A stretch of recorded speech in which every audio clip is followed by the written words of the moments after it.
আজ আপনাদের নিয়ে যাব রামায়ণের যুগে। সেজন্য আপনাকে ঘন শালবনের ভেতর দিয়ে পাড়ি জমাতে হবে।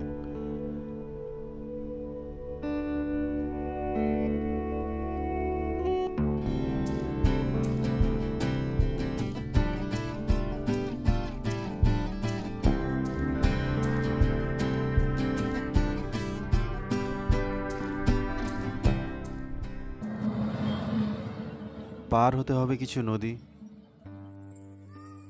এমনই এক মনোমুগ্ধকর নদী, নাম তার ডুলুং, যে আপনাকে গোপীবল্লভপুরের পথে ফেকোঘাটে স্বাগত জানাবে। নদীর স্বচ্ছ জলের ধারা যেন আকাশের নীল রং চুরি করে বয়ে চলেছে।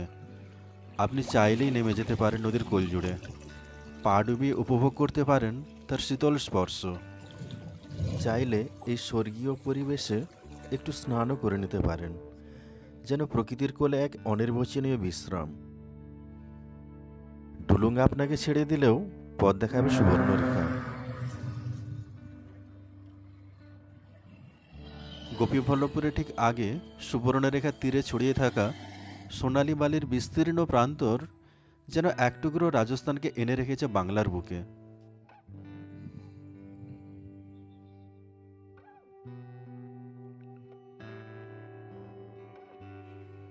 এখানে হাঁটতে হাঁটতে আপনি হারিয়ে যাবেন প্রকৃতির মোহনীয়তায়।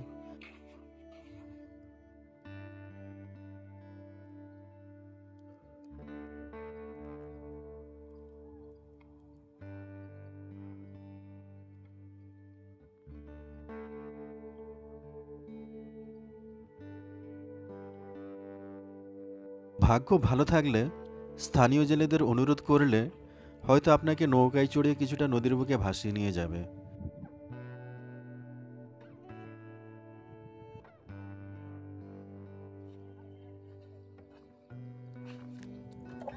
কি সুন্দর নদীর মাছ, টাটকা। কয়েকটা মাছ এখনো বেঁচে আছে। সুবর্ণরেখা নদীর মাছ, এগুলো নদীর মাছ। বাহ, আচ্ছা। নদীতে ওইটাও পুকুরে যেটা চাষ হয় এগুলোও পাওয়া যাবে। হ্যাঁ, এটা বাকি পুকুরে খুব কম পাওয়া যায়। এটা নদীর জন্য স্পেশাল। এটা মানে আরেকটু তো বড় হবে নাকি? অনেক বড় হয় এগুলো। হ্যাঁ, ওই মাছ কি বলেন, খয়রা বাটা? না না, এটা পায়রা বাটা। আচ্ছা, হ্যাঁ, পায়রা বাটা। ওই পাথরে থাকে সব এই মাছের এত চাহিদা নেই। পায়রা বাটা চাহিদা নেই। আচ্ছা, মেন চাহিদা তাহলে কি বাটা মাছটা? বাটার টেকটা। বেলে মাছেরও চাহিদা আছে। বেলে মাছের ভালোই চাহিদা। পড়ন্ত বিকেলে সুবর্ণরেখা নদী, অসাধারণ রূপ।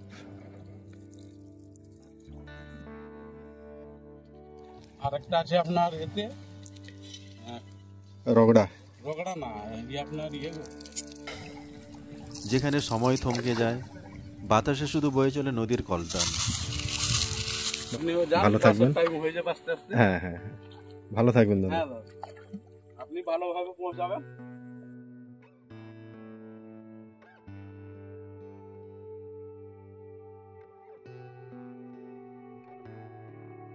অবশেষে শহরের কোলাহল, ব্যস্ততা আর যান্ত্রিকতা পেছনে ফেলে আপনি প্রবেশ করবেন এক শান্ত নিরিবিলি গ্রামে, যেখানে মানুষ থেকে শুরু করে সমস্ত প্রাণী এতটাই সহজ সরল যে আপনাকে হৃদয় উজাড় করে স্বাগত জানাবে।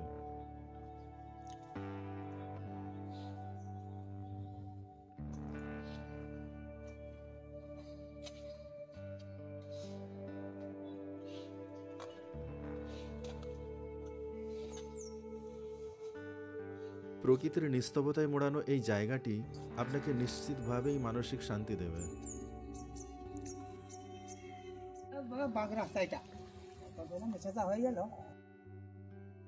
আপনার খরচাও বেড়েছে। খরচা মানে অনেক বেশি বেড়েছে বেতনের চেয়ে। হয়ে যেতে রাস্তাটা এবারে হয়ে গেল, নাহলে ওই কাকড়িয়া দিয়ে তমলুক ঢুকতে হবে। তমলুক যে গ্যারেজ ছিল, হ্যাঁ আগেকার, তখন ওই বাস টাস সব। আচ্ছা, আপনি নিশ্চয়ই রামায়ণের লব কুশের জন্মস্থান তপবনের কথা অনেক শুনেছেন। তবে আপনি কি জানেন ভারতের অনেক তপবন রয়েছে, এর মধ্যে একটি ঝাড়গ্রাম জেলার গোপীবল্লভপুরে অবস্থিত, যা প্রকৃতির নিস্তবতায় মোড়ানো এক অপূর্ব জায়গা। বেশ কিছু জিনিস এখানে নিষিদ্ধ, প্লাস্টিকের জিনিস। সুন্দর তপবন, বাল্মীকি মুনির আশ্রম এখানে দেখতে পাচ্ছেন আপনারা।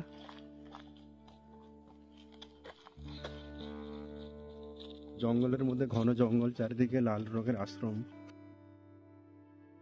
অনেকদিন আগে এই স্থানে বাস করতেন প্রসিদ্ধ ঋষি বাল্মীকি, কিন্তু সেই সময় তিনি ছিলেন এক ভয়ঙ্কর দস্যু। মানুষ হত্যা করতেন এবং তাদের লুট করতেন।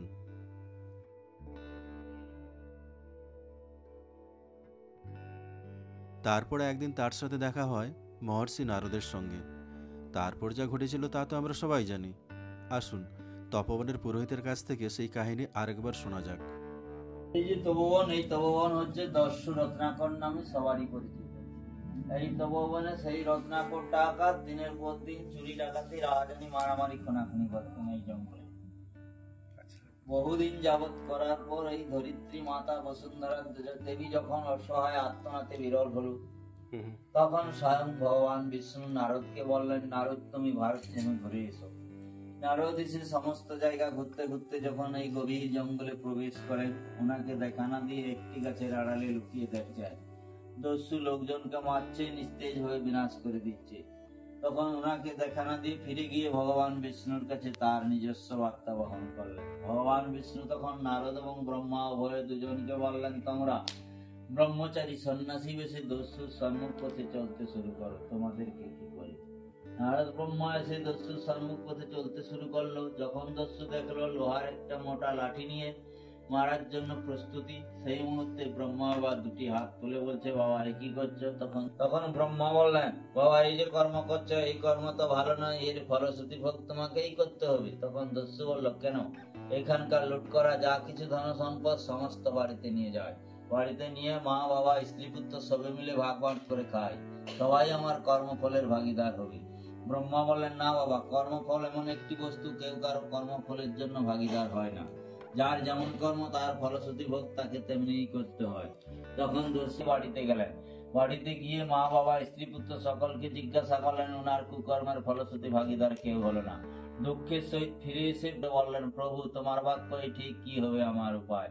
ব্রহ্মা বলেন, বাবা উপায় আছে, সামনে বয়ে যাচ্ছে ছোট্ট নদী মালিনী, ওই মালিনী নদীর জলে স্নান করে এসে, ওই নদীকে কেউ বা বলে সীতা নদী, ওই নদীর জলে স্নান করে এসে ওই বটবৃক্ষের নিচে বসিয়ে বললেন, বাবা তোমার মন প্রাণ মুখ খুলে বলো তো রাম রাম। ওনার পাপ দেহ মন মুখ দিয়ে কিছুতেই রাম নামের ভাষা পরস্ফুটিত হলো না। ব্রহ্মা ভাবিতে ভাবিতে চিন্তা করিয়া সেই বটবৃক্ষের উপরের দিকে তাকান, একটি মরা ডালা শুকনো কাষ্ঠ জড়ো হয়ে আছে। তখন ব্রহ্মা বলেন, বাবা ওই ডালাটি কি? দস্যু বলল, ওটা তো মরা ডালা। তখন ব্রহ্মা বলেন, বাবা এবারে তোমার মুক্তির পথ উপায় হয়ে গেছে, মরা নাম জপ করতে থাকো। তখন তিনি যে মরা নাম জপ করতে ব্যস্ত হলেন, সেই ডালাটি তার প্রমাণবিহীন আজও বাঁকা ধনুকের মতো জড়ো কাষ্ঠটি গুটিয়ে আছে। সেই ডালা দেখেই তিনি মরা নাম জপ করেছিলেন। তারপরে ওই মরা নাম জপ করতে করতে বহুদিন কেটে যায়। ব্রহ্মা নারদ এসে যখন দেখেন ওই তপবন গভীর অরণ্যে গাছে ভরা ছায় ঢাকা, পশু পাখি কলরবের মধ্য দিয়ে রাম নামের গুঞ্জন বাজছে। ব্রহ্মা এসে যখন দেখেন সেই বটবৃক্ষটি ক্ষয় হয়ে হারিয়ে মুছে গেছে। হারিয়ে যাওয়া বটবৃক্ষের জায়গাটিতে একটি বিশাল উইর বলমিতে ঢাকা মন্দিরের মতো হয়েছে, ভিতরেই বাজছে রাম নাম। ব্রহ্মা বলেন, গাছ নাই, মানুষ নেই, এবার ভিতরেই রাম নাম বাজছে, কি করি? তখন ইন্দ্রকে স্মরণ করলো, জলবর্ষণ হলো, জলে ধুয়ে মুছে ক্ষয় হয়ে গেল, ভিতর থেকেই বাড়ালো, রক্ত নাই, চর্ম নাই, অস্তিত্ব কঙ্কাল, ঘন্টার মতো রাম রাম বাজছে। আর সেই হারিয়ে যাওয়া বটবৃক্ষের গুড়ি বা ঝুড়ি থেকে দুটি গাছ, এগুলো কোনো গাছ নয়, ওই যে গাছ, ওই যে গুড়ি। তারপরে তখন ব্রহ্মা পঞ্চভূতের মহাশক্তিকে অনুসরণ করিয়া পূর্ণ জীবন গঠন করিয়া বললেন, তুমি বলমি থেকে মহামণি বাল্মীকি হলে, এইখানে বসে তুমি 7 কাণ্ড রামায়ণ রচনা করো। তাল পাতার ছন্দে ছন্দে কাঁটায় রেখা দিয়ে রামায়ণ রচনা করলেন পালি ভাষাতে। তারপরে প্রভু রামচন্দ্র বানর সেনাদের নিয়ে সাগর মেঁধে লঙ্কা কাণ্ড ঘটিয়ে রাবণকে বিনাশ করে মাকে অগ্নি পরীক্ষা করে অযোধ্যায় ফিরে যখন প্রভু রামচন্দ্র রাজা হলেন, তখন রাজ্যের প্রজাগণ কি বললো, ওই সীতারাম লক্ষণ গিয়েছিল, ওই সীতাকে অপহরণ করেছিল লঙ্কার চণ্ডাল রাবণ। সীতা অপবিত্র, মাতার মনে খুব দুঃখ। দুঃখের সহিত মা বারবার বলিতেছেন, ওই রাজ্যে প্রজাদের চোখ মুখে না থেকে যদি আমি বনে থাকতাম, তাহলে এই কুবৃত্তি কথাগুলো শ্রবণ করতে হতো না। তখন প্রভু রামচন্দ্র বলছেন, যাই হোক, ভালো মন্দের বিচার আমিই করেছি, লোকের কথায় আসে কি যায়। তথাপি প্রজাগণ মানল না। তখন প্রভু রামচন্দ্র বললেন, অযোধ্যার যখন আমি রাজা হলাম, রাজা রাজত্ব প্রজাদের নিয়ে বড় কথা, এবারে আমার সীমিত স্বার্থ, সীতাকে ত্যাগ করিব। তখন তার প্রাণের ভাই লক্ষণকে ডেকে বললেন, লক্ষণ, আমার রাজ্যের সীমানার বাইরে দূরদেশে ঋষিত ভবনে ছেড়ে দিয়েছ। লক্ষণ নিয়ে এসে মাকে এই বাল্মীকি ঋষিত ভবনে ছেড়ে দিয়ে গেলেন। মায়ের তখন ছিল 5 মাস গর্ভবতী অবস্থা। 10ম মাস যখন পূর্ণতা লাভ হয়, তখন লব কুশীর জন্ম। এটাই তার আতুর ঘর। মাতা দেবী আগুন জ্বালিয়ে নিজ হাতে বাচ্চাদের গায়ে তাপ উষ্ণতা দিয়েছিলেন। এই তাপ জাগানো আগুনের শিখাকে বাল্মীকি অখণ্ড যজ্ঞরূপে ব্যবহার করেছেন। এই সীতারাম লক্ষণ সবার সঙ্গে শুভ মিলন যোগ ঘটিয়ে মাকে রামচন্দ্র যখন অযোধ্যায় ফিরিয়ে নিয়ে যান, তখন প্রভু রামচন্দ্র যাওয়ার পথে সামনে আছে একটি নদী, সুবর্ণরেখা নামে পরিচিত। সেই নদীর তীরে ভগবান রামচন্দ্রের ধনুকের তীর সর মাটিতে পড়ে গেল। তখন প্রভু রামচন্দ্র রথ থামিয়ে মায়ের মনের ইচ্ছা জাগলো শিব পূজা করতে। তখন সুবর্ণরেখা নদীর বালি দিয়া শিবলিঙ্গ স্থাপন করে নিজ হাতে প্রতিষ্ঠা করে নাম দিলেন রামের নামে রামেশ্বর। তপবন ঘুরে দেখতে মাত্র 30 মিনিট সময় লাগবে, কিন্তু আমি আপনাকে চ্যালেঞ্জ করছি যে আপনি এই জায়গা ছেড়ে ততক্ষণ যাবেন না যতক্ষণ না আপনি নিজেকে ইচ্ছাকৃতভাবে শালবনে হারিয়ে ফেলেন এবং শাল গাছের প্রাণ, লাল মাটির গন্ধ,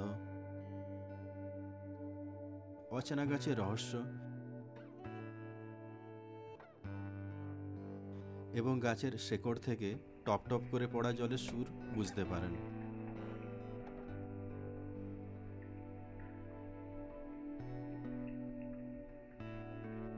বনে ঘুরে বেড়ানোর পর আপনি দেখতে পাবেন সূর্য অস্ত যাচ্ছে এবং শালবনে আলোর একটি রহস্যময় ছায়াখেলা তৈরি হচ্ছে। সন্ধ্যার মৃদু সূর্যালোকে স্নান করে আপনি অবশ্যই এখানে থাকতে চাইবেন, কিন্তু দুর্ভাগ্যবশত বন্যহাতির কারণে এখানে থাকা নিষেধ। যদি ভাগ্য সহায় হয় তবে আপনি হরিণ এবং অন্যান্য প্রাণীদের দেখতে পাবেন এবং দিনের শেষে আপনি মিষ্টি স্মৃতি নিয়ে অন্ধকার শালবনের মধ্য দিয়ে বাড়ি ফিরে যাবেন। ধন্যবাদ।